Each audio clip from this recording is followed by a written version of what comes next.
Welcome to another Community Forum show. My name is Roy Cohen, and I'll be hosting this particular show virtually again because we're still not back in the studios, and hopefully that'll be sometime in the near future. If you've never been to a zoo, or even if you have, today's virtual picture tour will be fun to watch. We're featuring Franklin Park Zoo, which is a 72-acre zoo located in Boston, Massachusetts. Their mission is to inspire people to protect and sustain the natural world for future generations by creating fun and engaging experiences that integrate wildlife and conservation programs, research, and education.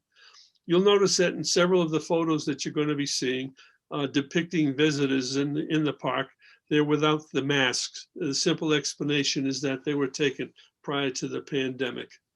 And with that introduction, it's my pleasure to introduce you to John Linehan. He's the president and CEO of Zoo New England, which consists of both Franklin Park Zoo and Stone Zoo.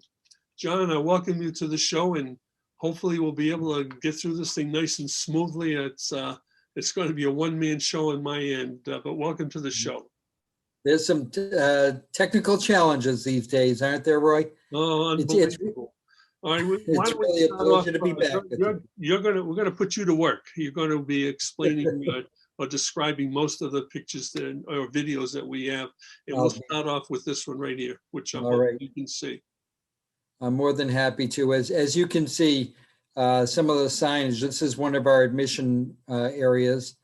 And we have a whole bunch of health and safety measures that we have in place. Everything from you have to buy your tickets in advance online with times and dates and all of that. So only a certain number of people can come in any time period. You do have to wear face coverings if you're over 2 years old. And we have through the zoo a whole one-way path so that people aren't walking by and bumping into each other and breathing on each other. We do keep social distancing throughout the zoo, unless you're in your own family group, which is what you see. But lots of hand sanitizing stations throughout the zoo as well. So everywhere you go, there's a real focus on health and safety. And to date, you know, we've had in the zoos since July 1st, over 500,000 people have been through, and no infections have been tied back to the zoo in any way. So we've had some really tough measures in place. We've had some great programming during that time, and no incidents with health and safety. So, but we've been working really hard as well to keep people engaged at the zoo. You know, we did have that long closure period, and we have a great program online called Zoo to You, which is something where we use Facebook Live and videos and other fun, engaging content. But we have great guest services staff, as you can see there. They're always there to welcome and make people feel safe. But we do it both, you know, in person and online. And we really want to reinforce our mission. And that's about saving species from extinction and inspiring caring and action by people on behalf of wildlife and wild places. So I'm sure you've had your work cut out for you. We have, as has everybody, you know, admittedly, but we have a lot of animals. We have a couple thousand animals between the two zoos, and keeping them healthy and well-fed is not an easy task. Because, you know, you've heard of it happening at some other zoos where we have a number of species of animals that are susceptible to COVID. And if we're not careful, we could infect them. And it's happened at New York, at the Bronx Zoo. It's happened in a couple of others as well. Most recently at San Diego Zoo, where a couple of the gorillas got infected. We've had several big cats get infected at other zoos. And so we have to be super careful. We always have biosafety measures in place because, especially for gorillas and other primates, they can pick up any disease we have. If somebody comes in with a cold, if we're not careful, it can go through our whole gorilla troop. So we always practice safety year round with those animals.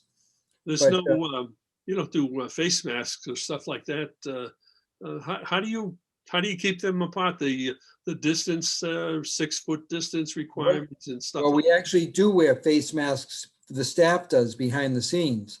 The animals aren't going to get infected unless we infect them. that? Okay, You know, the gorillas all have glass between them and the visitors, so that's a great safety measure. But right now, because they even tightened down further, all of our buildings are closed for the time being. We're hoping we'll get them open again. And as you're going to hear in a bit, we had a lot of babies this fall, and people aren't able to see them right now because they're all inside our tropical forest. well, you'll be able to see some of them with the show. Yeah. All And- right, and- we have our second one here. Let's see if we can get this going. There's no other place in New England that brings this much joy to children and adults alike. That constantly surprises you no matter how many times you visit. That makes you feel more connected to the natural world than you ever thought possible. The Franklin Park Zoo in Boston and the Stone Zoo in Stoneham have been entertaining, inspiring, and delighting people of all ages for over a century. Over the last 3 years, nearly 2 million guests passed through our gates. Zoo New England, which maintains both zoos, is committed to providing one-of-a-kind, immersive, hands-on experiences to each and every visitor. At the same time, we also create the kind of meaningful connection that very few other places can duplicate. Zoo New England's mission is to preserve and protect all the Earth's creatures, whether through new features, exceptional animal care, exciting exhibits, or revolutionary partnerships with local institutions, like our One Health clinical elective with Harvard Medical School. We're always looking for new ways to further our mission of saving animals from extinction and to make our zoos must-see attractions. Of course, we're also deeply connected to the community. Our Zoo Teen program gives local teens direct exposure to careers in science, while the 5th Quarter of Learning program builds students' interest in science learning. On the environmental front, our grassroots wildlife conservation helps protect and preserve threatened plant and animal species here in eastern Massachusetts. And our Hatch program allows students to raise hatchling turtles in the classroom and then release them into the wild once they are at a size where they have a better chance of survival. Our commitment to conservation reaches beyond local. It has a global impact. From snow leopards to gorillas to Panamanian golden frogs, our work helps researchers in the field better understand and protect species in their native habitats. Zoo New England is proud to offer programs and opportunities to everyone who cares about wildlife as much as we do. Now we invite you to join us in our quest to strengthen the bonds between people and nature, to teach every generation to love and respect the world around them, and to secure a healthy future for them and us.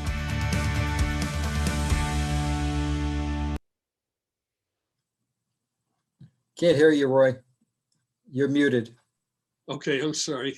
Got you now. You have me? Yes. Okay, that was quite a video. Yeah, that's our introductory video to give people an idea of what some of the stuff we do at the zoo. That's great. The next one is, if I can just get it here, is with John Burkholt. That good pronunciation, and a former Stoughton resident. Really? Yes. Very nice. Okay, we're going to put it on now. My name is John Burkholz. I work as a zookeeper at Zoo New England, as well as a research assistant at Grassroots Wildlife Conservation with their and other amphibian projects. One of the biggest threats to Blanding's turtles and marbled salamanders is habitat fragmentation. The Blanding's turtles at Great Meadows Wildlife Refuge have actually declined by some 60%. If the population gets small enough, it could just simply die out over time. So my work with Zoo New England and Grassroots Wildlife Conservation really go hand in hand. The mission of both are the same, the conservation of species. What I do is help monitor the Blanding's population. The zoo has been very supportive of the head starting programs. When you release a head start and you find them years later, there's a great deal of satisfaction knowing that you had a part in helping a species and helping that animal survive. With the marbled salamander, it's still a pilot program. They were released for the first time into Middlesex Fells because we have to wait about 4 to 5 years before they're old enough to breed as adults. We may not know till then for sure if they were successful. No doubt in some way without these animals, the ecosystem would be affected. You can illustrate it by if you had a brick house and you took one brick out, the house isn't necessarily going to collapse, but it's going to weaken the house. So whenever you take an animal out of an ecosystem in some way, it's going to be degraded. We really don't have to be a zookeeper or a scientist and so forth to really appreciate conservation. Planet Earth is so rich in life, so we really can develop an appreciation for that.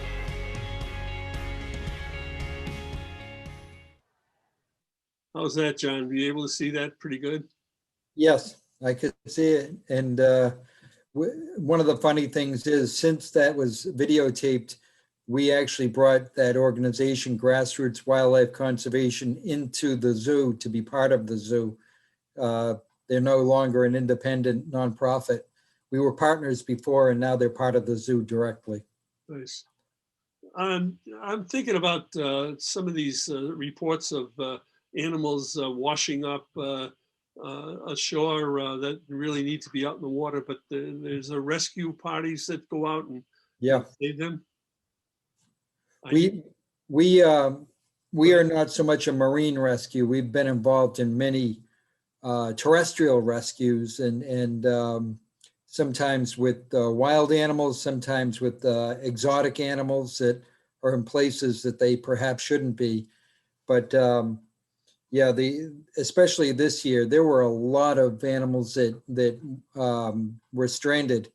And in fact, I recently myself came across a dolphin down on the Cape that was unfortunately deceased. And I've got my own pictures of that, but we're always looking out for animals. As a matter of fact, over the weekend, we were actively trying to address an issue where somebody claimed they had a baby sloth, and that is not an animal that a non-professional can successfully rear. Very special. What do they do with it? It turned out to be a fake.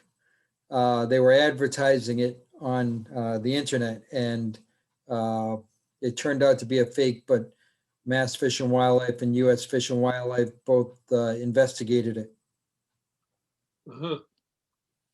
All right, John, let's go on to the next one. I'm Brian Windmiller, and I'm Zoo New England's Director of Conservation. Grassroots Wildlife Conservation is Zoo New England's local wildlife conservation program. At Grassroots Wildlife, we do projects that involve helping materially, quantifiably improve the status of rare species. Hold on, let me start it over. I'm Brian Windmiller, and I'm Zoo New England's Director.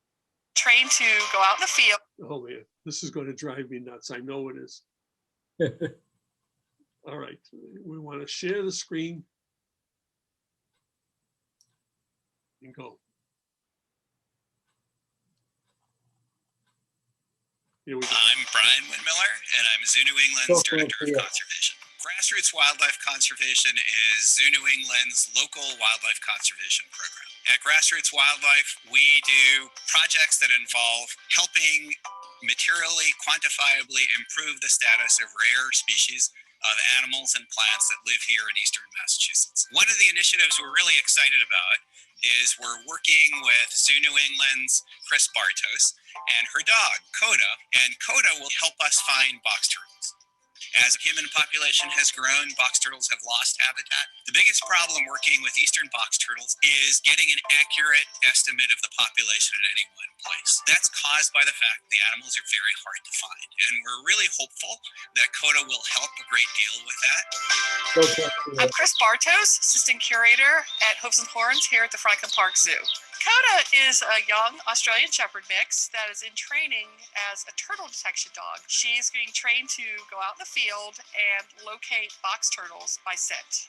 I've always wanted to work with a dog on a local project, a dog that would be staying at the zoo, be able to go out in the field, but yet be able to be an ambassador for the program and show people what dogs can do for conservation. And that's where Coda comes in. She's done so well, and it's almost like your kid going to school the first time. And I just want to see her do well, both for GWC, for the turtles, and for Coda. It's a rescue dog. She needed a job, and I'm hoping that this will be her lifelong career.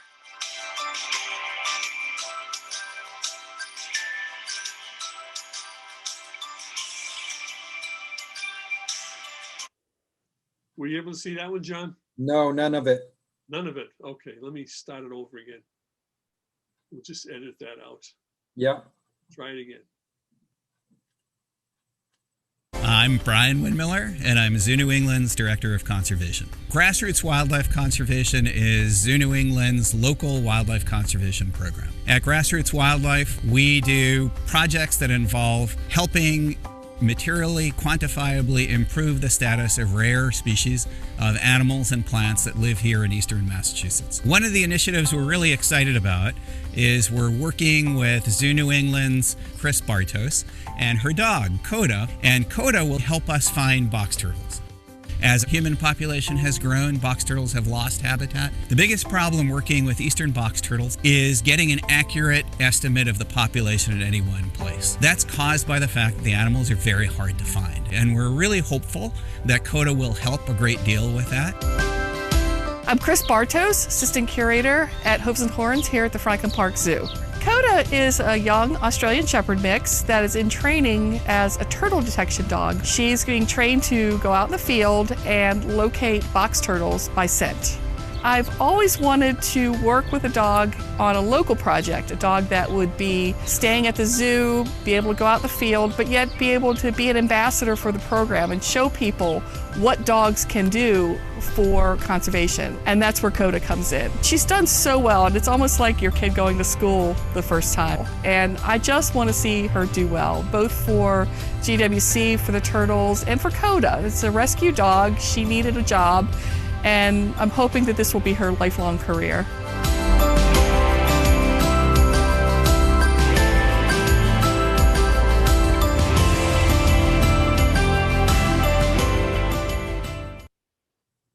How about that? Were you able to see that? Yeah, that Good. was great. And Chris is one of our assistant curators. She's also trained a dog that went over to Africa to help the cheetah conservation fund to save cheetahs in the wild. I see a lot of them with the National Geographic channel. I'm sure you watch it, but I'm just amazed at how close they can get to the animals without them attacking the people. It's amazing. Of course, they have great cameras as well. Yeah, I guess so. All right, the next one is going to be a little easier for me to handle, I think. This one is a shot of a box turtle. And let me see if we can just press the right buttons and get you into this. There you go. That's actually a Blandings turtle. You see the yellow chin? Yeah. And throat. So that's a threatened species here in Massachusetts. And we've had a very active program called Head Starting to bring them back from the brink of extinction here in Massachusetts. Yeah. And that program has had literally last year, pre-COVID, we had 3,400 students helping to raise baby Blandings turtles. With Head Starting, what we do is you saw some examples of it earlier. We put radio transmitters on mother turtle shells, and when they come out of the pond to lay their eggs, we follow them, and then we will either protect or gather up some of their eggs, bring them into captivity, and have students in classrooms with our instruction we hatch them, and then we bring the babies into the classrooms. And they were literally 155 classrooms that were raising turtles last year, over 3,400 kids in 44 schools. And those kids raised the baby turtles from September, October until May or June. And then they do a field trip out to the wild where they came from and release them back into the wild. And their survival rate is dramatically increased because they're the size of a 4 or 5 year old turtle. With the proper rearing in the classroom, they grow much more than they would in the wild. And normally turtle hatchlings get eaten by everything or run over by cars or whatever. But when they are raised with this Head Starting program, they actually have increased their survival rate by 60 times. So there are many more turtles out there, and we've had some now, the program's been going long enough that some of them are starting to reproduce. You know, this is an amazing species. For example, these guys don't even start having their own babies until they're 18 or 20 years old. And then they can potentially have babies into their 80s or 90s even. Yeah. So it's, these are all from this area? yeah, they're from Eastern Mass. So we've done a lot of work actually throughout up in Concord as well as down in Easton. So we've got a lot of projects going. That Coda, the turtle dog, is helping to find box turtles up near the New Hampshire border, and we're doing head starting with them as well now, as well as wood turtles. We're working with Mass Fish and Wildlife on wood turtles. They've gotten some big grants and brought us in to help with the conservation, and so we're working on a whole bunch. And I saw, you know, there was earlier in the show, there was some video of, it was actually my hand releasing a marbled salamander. They were locally extinct up in northeastern Massachusetts for about the last 80 years. And we started a reintroduction program with them. And, you know, it's still new, but we're hoping to find some of the adults now that are reproducing themselves back out in the wild. Nice. Nice. Here's, No. let me see if we can get this one up right. We have, what do you call this one?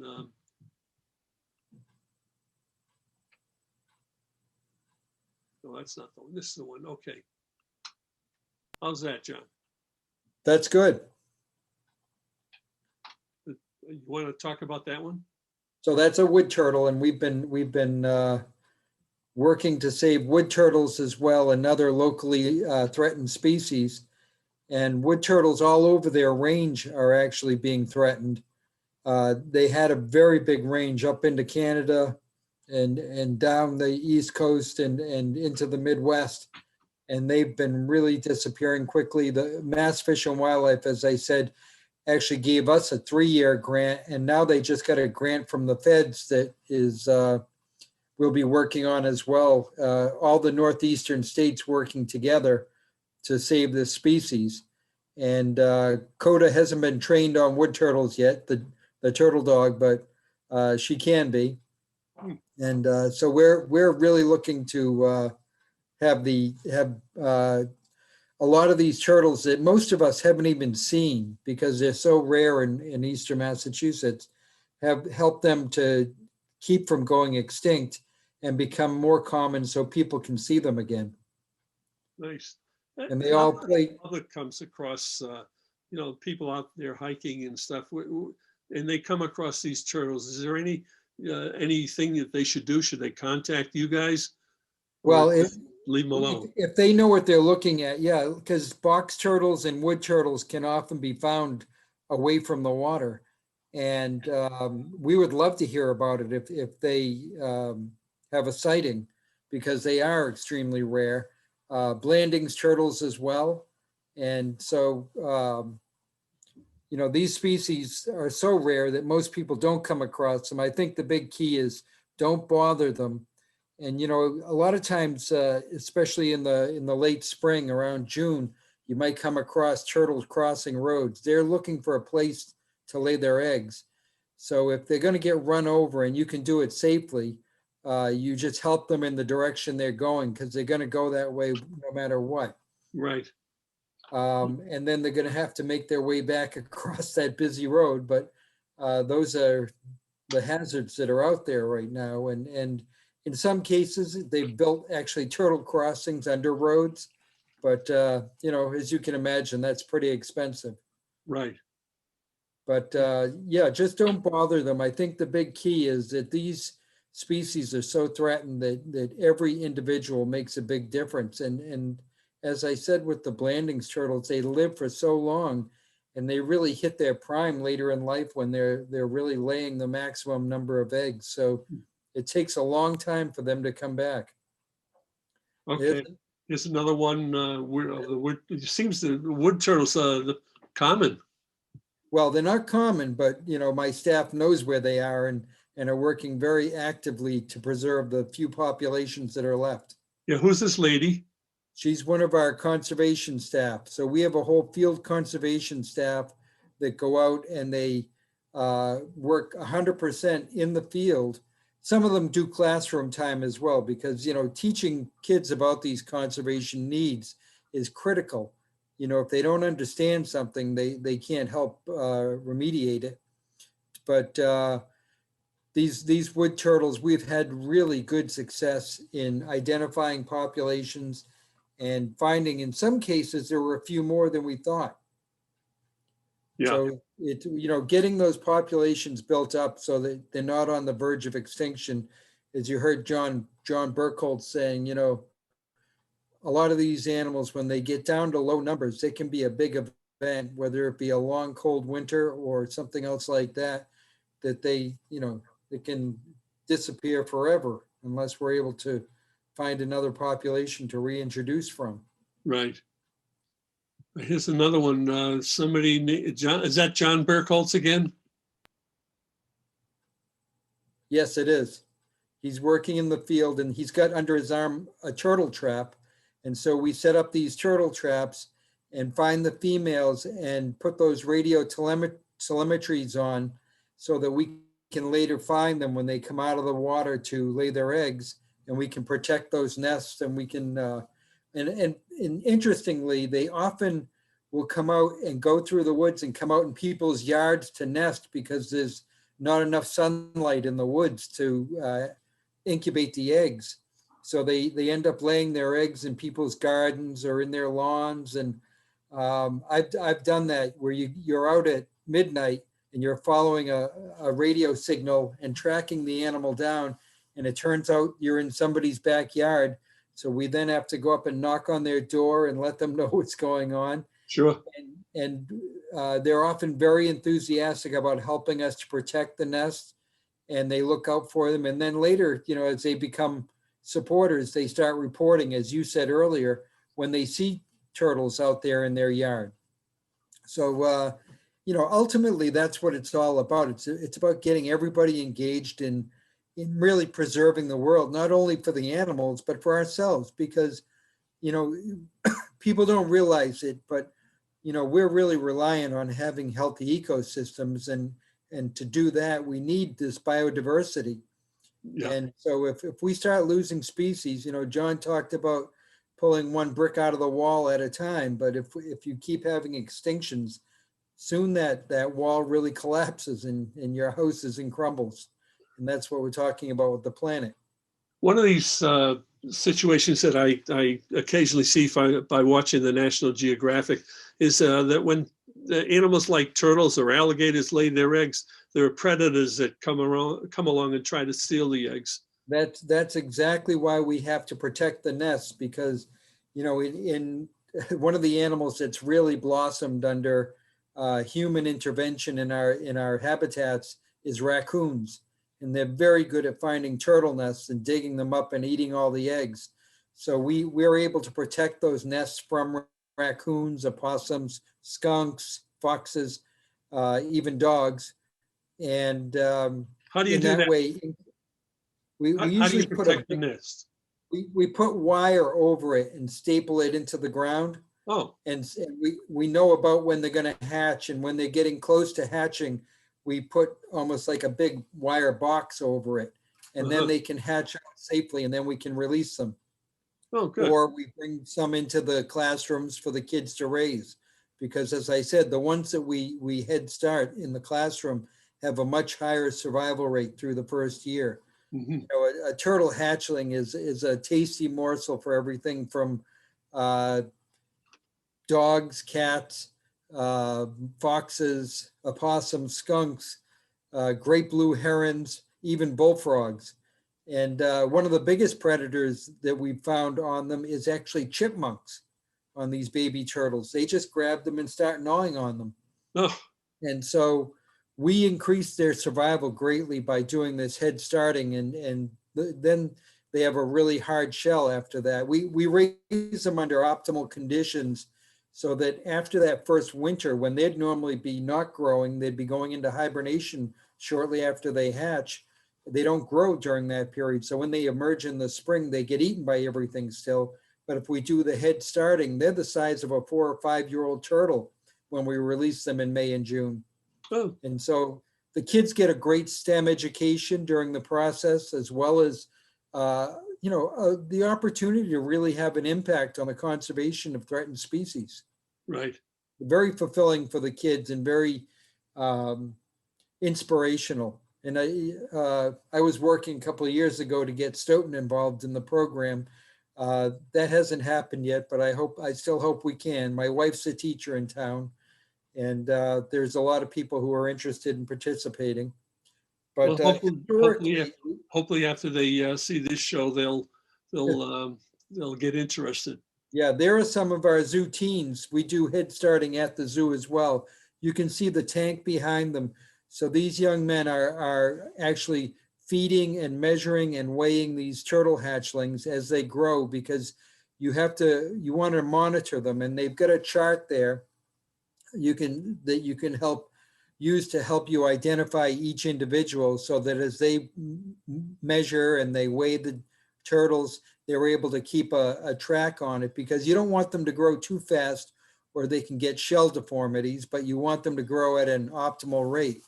And we've been collaborating on projects like this for almost 30 years with Mass Fish and Wildlife. And there's another species, the Plymouth red-bellied cooter, which has actually been, in effect, saved by this head starting program. They are back in their full habitat, and that's after 25 years of effort, but it was successful. And so that was another threatened species that made a very significant comeback because of our intervention. Very nice. You guys do some great work, it sounds like. Well, thank you. Oh, my pleasure. Okay, we have one here, which it's another video. It's share the screen. Here we go. I think this is the one. Yeah.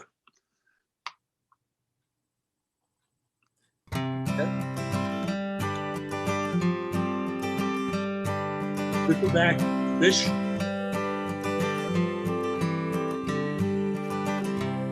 So this species occurs only in Boston. Well, this freshwater form of it, it got actually trapped in the Muddy River. And so we're working on the first ever census of this species. They've never been censused before. And that's the first step in working to protect and save them. But they're in the Emerald Necklace, and we got a permit from Mass Fish and Wildlife to do this census, and they supported it. And so it's a very unique fish, very threatened. And as I said, this is the only freshwater form of it. They adapted to freshwater after they got trapped by some of the structures that were put on the Muddy River. What kind of fish are those? I mean, are those, what are they? They're called three-spined sticklebacks. And as I say, that is such a unique population, the only freshwater form of it, and have been trapped in the Muddy River for decades. And, right in the Emerald Necklace, and there's only one pond and stream area where they occur. And so we're trying to get a census of the numbers, and then we can implement some habitat improvements so that they can thrive and survive without going extinct.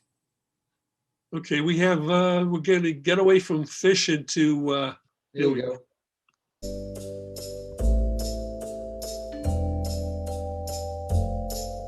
That's one of our newest babies. That's called a DeBraza monkey. And that was the last of 4 that came in short order to the zoo. It's in there with its parents and 2 older siblings. The mom's a great mom. And the visitors just love that baby monkey. oh, they're cute. They're very cute. And that's an African monkey. And there's a whole bunch. They all have individual markings that are different from each other, and make them all very distinctive. That's mother and baby again. So that baby doesn't have a name yet, but it will soon. So what do? Do you have a contest to Well, name we them? do all different things. Sometimes we have contests. With this very tough financial year, we actually did some auctions.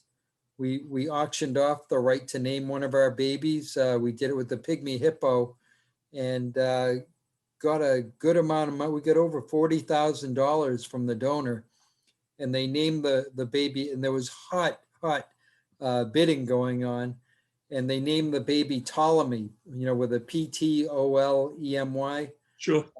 And that's Cleopatra's youngest son, and Ptolemy's mother's name is Cleopatra. So I think that's where the donor got the name. So Ptolemy's doing great. And that's actually a really interesting story. I bet you have video there somewhere of Ptolemy. And we had to, these populations that we manage in and between zoos, we do so in what's called species survival plans. And we look at each animal's lineage, and we are very careful in designing breeding plans that will maintain genetic diversity in these species for many generations. Uh-huh. And the SSP, or pygmy hippos, actually asked us to bring in a male from Chile in South America.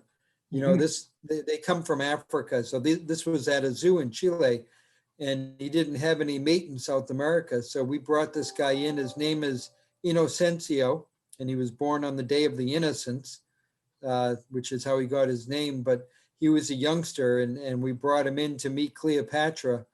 And when we were finally ready to breed, he was on the young side still. Cleo, we wait to do the introductions because pygmy hippos are very solitary. They don't like to hang out in groups like river hippos. And Cleo was hot to trot, so to speak. And poor Inocencio looked very innocent, and he was very intimidated by this older woman. Huh. Eventually, as you can tell, they got along very well. That's good. We have another one here. This is a tapir. Tapir, yeah. Tapir. Yeah. That's a new calf. And her name is actually Millie. And this is another great story. Millie is actually named after her father, whose name was Milton.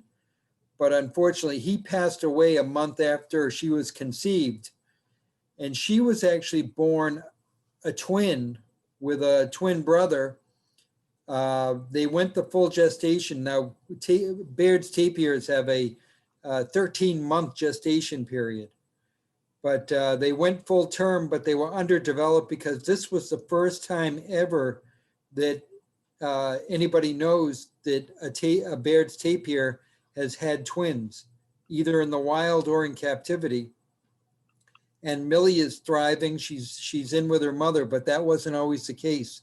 As I said, when they were born, they were underdeveloped, and Millie and her twin brother had to go to Tufts for their ICU unit, out at the Cummings School of Veterinary Medicine out at Tufts, and spent several weeks there. And so Millie made it, but her brother did not. And so there's her mother. Her mother's name is Abby. And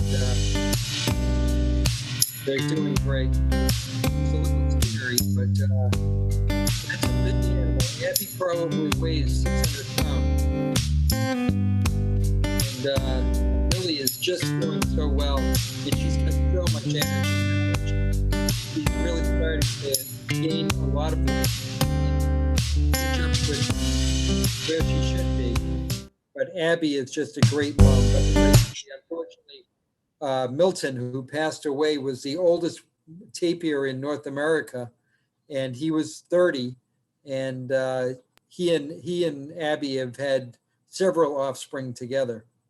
But at this point, we're going to have to bring in a new male. But as I say, it's a very long gestation period. The only thing longer in the zoo is our giraffes, which have a 15-month gestation period. Yeah. Speaking of hippos. Did you find the hippo? Yeah, we got hippo shots here. Oh, good. Let me see if I can get it. Here we go. So that's little Ptolemy. with his mother, Cleopatra, Cleo, Huh? as we call her. How big does the mother get? The mother will weigh about 600 pounds. So she's not as anywhere near as big as a river hippo, but you know, which can be 6,000 pounds. But she's big enough to be intimidating and very protective of her calf. And this is the first. They're fast too, aren't they? Oh yeah, oh yeah, and they have razor sharp Yeah. tushes. And Even the 600 pounders. I've seen them on. I'm a fan of the show on TV, and every so often they'll show some hippos in action. Well, hippos, you know, the river hippos kill more people in Africa than any other animal. You know, lions or anything else. River hippos, as you say, are very fast and very territorial. So you have to be really careful. I just got to go to Africa just before COVID hit. I got to go to Tanzania.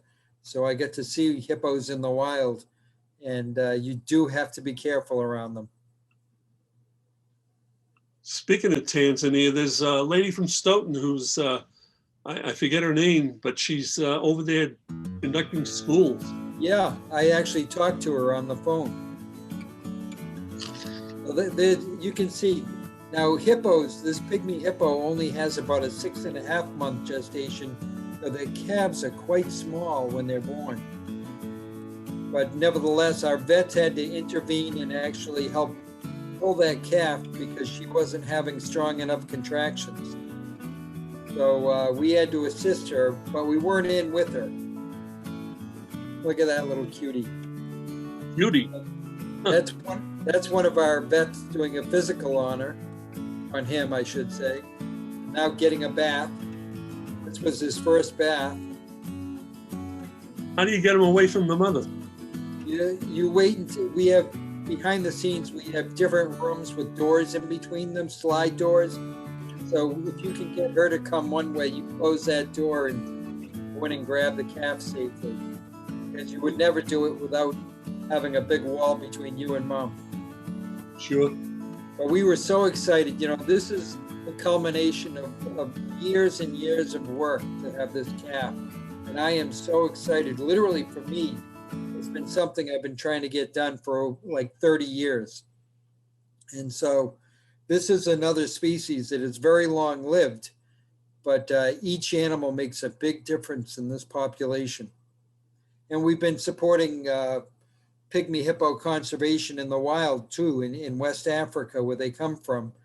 And there hasn't been much done yet, but we paid for a radio collar to be put on a hippo in the wild so we can make sure we know what areas they need and are using, and which we were actually working with a French researcher. So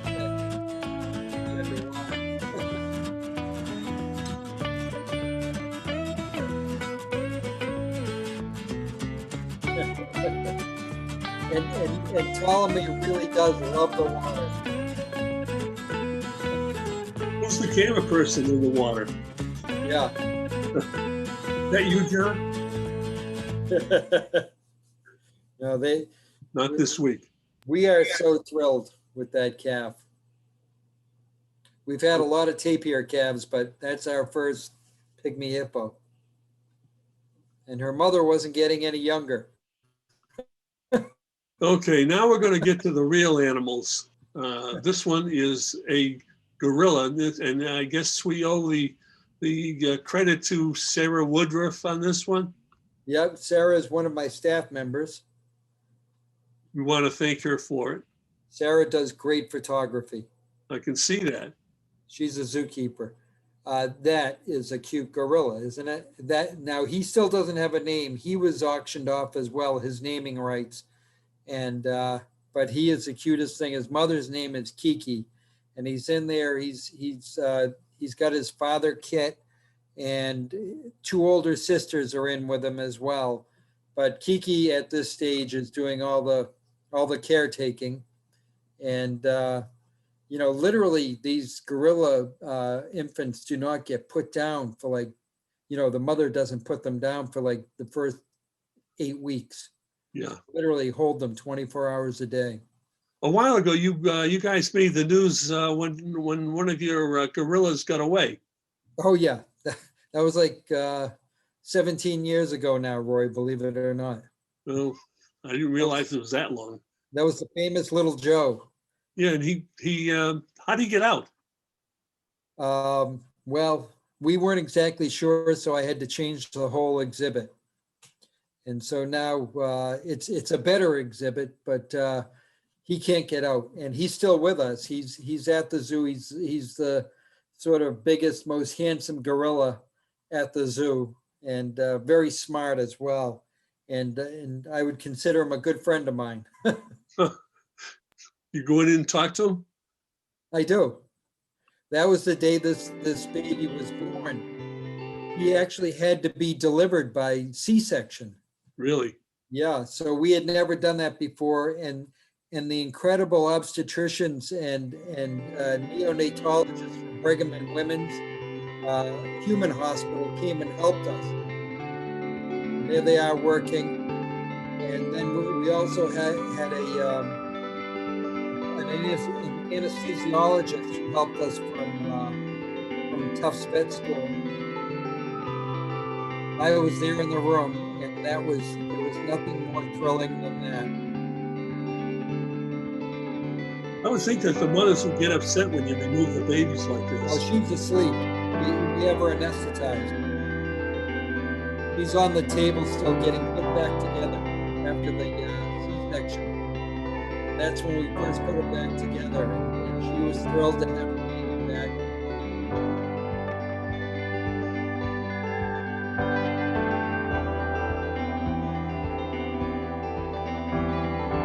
Just like real babies. Yeah. There's very little difference. In fact, that's what the doctors from Brigham and Women's were saying. You know, they saw no difference. They did that C-section with our vets as if they did them every time on a gorilla every day. And they said, you know, we do 3 of these a day at the hospital, but they were working in our hospital. We have a small hospital on site. And so Kiki unfortunately had what's called placenta previa, where the placenta gets in the way of the birth canal. So she was starting to bleed, and it possibly could have lost, you know, we could have lost both Kiki and the baby. But my vets were really well prepared, and they assembled a team of these specialists very quickly. We get some really great support, particularly from Brigham and Women's and some of the other hospitals, Children's at times.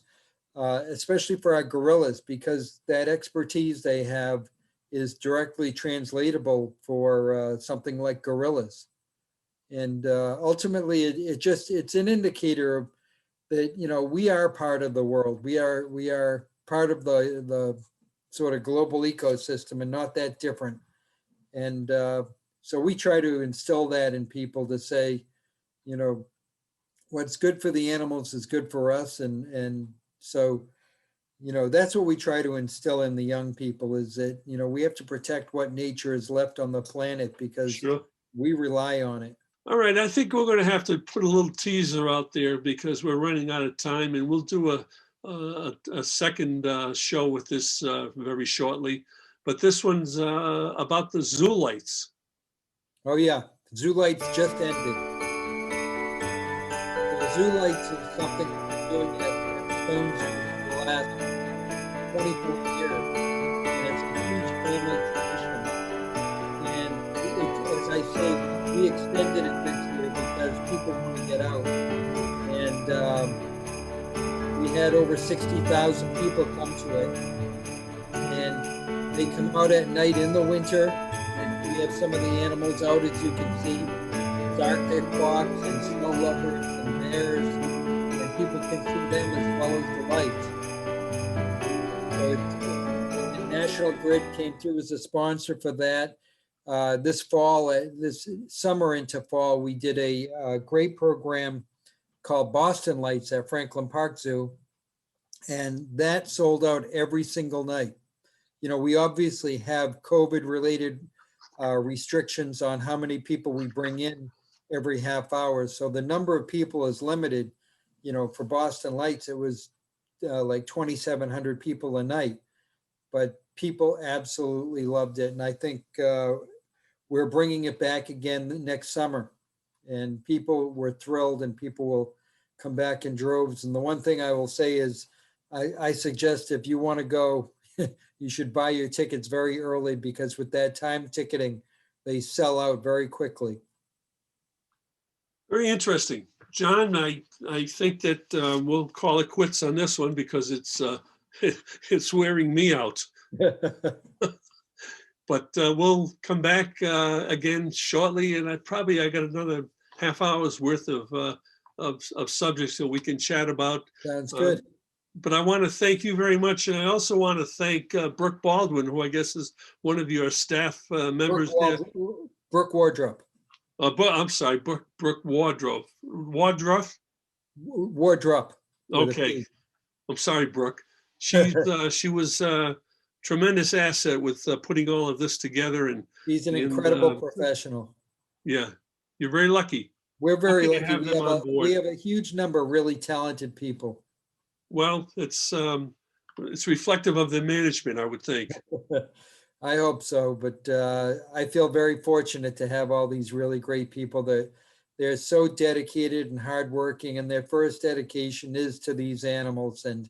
And you've never seen animals who are so coddled, well treated, well trained in many cases, so that, you know, for example, with Kiki, the gorilla, we could do the ultrasounds on her and tell that she had that problem before it led to a bigger problem. And the same with the tapir and the pygmy hippo. They all get ultrasounds without anesthesia during the time that they're pregnant.